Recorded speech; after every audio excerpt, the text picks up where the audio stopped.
Group বা সংঘ তত্ত্ব, group conflict theory. ১.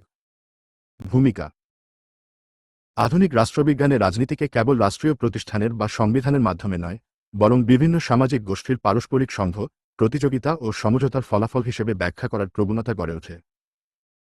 এই দৃষ্টিভঙ্গি হল গ্রুপ বা সংঘ তত্ত্ব। ২. গ্রুপ বা সংঘ তত্ত্ব কি? গ্রুপ তত্ত্ব অনুযায়ী রাজনীতি হল সমাজে বিদ্যমান বিভিন্ন স্বার্থগোষ্ঠীর পারস্পরিক দ্বন্দ্ব, চাপ ও সমঝোতার প্রক্রিয়া। সহজ ভাষায়, যেখানে গোষ্ঠী আছে সেখানেই রাজনীতি আছে। ৩. গ্রুপ বা সংঘ তত্ত্বের মূল বিষয়বস্তু। গ্রুপ তত্ত্বের কেন্দ্রীয় বিষয়গুলো হল: ১. গোষ্ঠী রাজনীতির মূল একক। ব্যক্তি নয়, গোষ্ঠী রাজনীতির প্রধান চালক। মানুষ স্বার্থ রক্ষার জন্য গোষ্ঠীতে সংগঠিত হয়।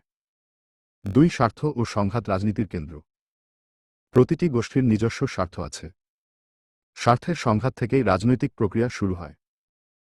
৩. রাষ্ট্র একটি মধ্যস্থতাকারী। রাষ্ট্র কোনো নিরপেক্ষ সত্তা নয়, এটি বিভিন্ন গোষ্ঠীর চাপের ভারসাম্য রক্ষা করে। ৪. ক্ষমতা গোষ্ঠীর আপেক্ষিক শক্তির ওপর নির্ভরশীল। শক্তিশালী গোষ্ঠী বেশি প্রভাব বিস্তার করে, দুর্বল গোষ্ঠী তুলনামূলকভাবে বঞ্চিত হয়। ৫. নীতি ও আইন গোষ্ঠীর সংঘাতের ফল। আইন সমান গোষ্ঠীসমূহের সমঝোতার ফল। নীতি নির্ধারণ হল চাপের প্রতিফলন। ৬. রাজনৈতিক পরিবর্তন আসে সংঘাত থেকে।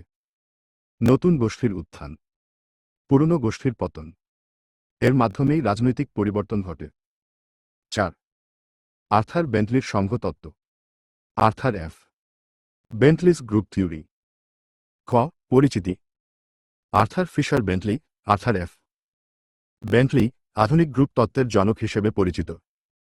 তার বিখ্যাত গ্রন্থ দি প্রসেস অফ গভর্নমেন্ট, ১৯০৮। খ. বেন্টলির মূল বক্তব্য। বেন্টলির মতে, government is the process of adjustment of group interests. সরকার মানে গোষ্ঠীগুলোর স্বার্থের সমন্বয় প্রক্রিয়া। গ.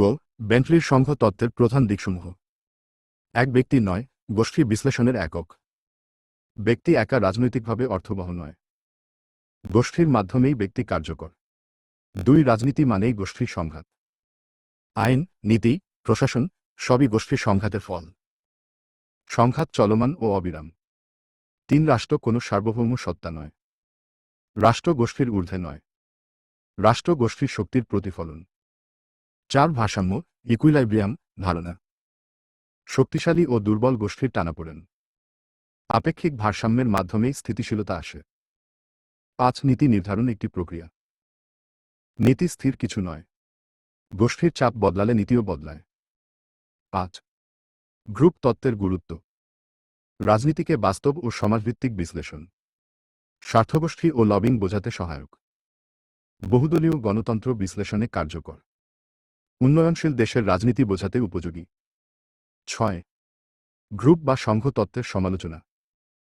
রাষ্ট্রের স্বাধীন ভূমিকা অস্বীকার, ক্ষমতার কাঠামোগত বৈষম্য উপেক্ষা, আদর্শ ও মূল্যবোধকে অবহেলা, সব সমাজে সমানভাবে প্রযোজ্য নয়, দুর্বল গোষ্ঠীর বঞ্চনা যথাযথ ব্যাখ্যা করতে ব্যর্থ। ৭. উপসংহার। সবশেষে বলা যায়, গ্রুপ বা সংঘ তত্ত্ব রাজনীতিকে গোষ্ঠীগত স্বার্থ সংঘাতের বাস্তব প্রক্রিয়া হিসেবে ব্যাখ্যা করেছে। আর্থার বেন্টলির বিশ্লেষণ আধুনিক রাষ্ট্রবিজ্ঞানে গোষ্ঠী তত্ত্বের ভিত্তি স্থাপন করেছে, যা আজও রাজনৈতিক বিশ্লেষণে গুরুত্বপূর্ণ। এক লাইনের মনে রাখার ট্রিক: বেন্টলি সমান সরকার মানে গোষ্ঠীর স্বার্থ সমন্বয়।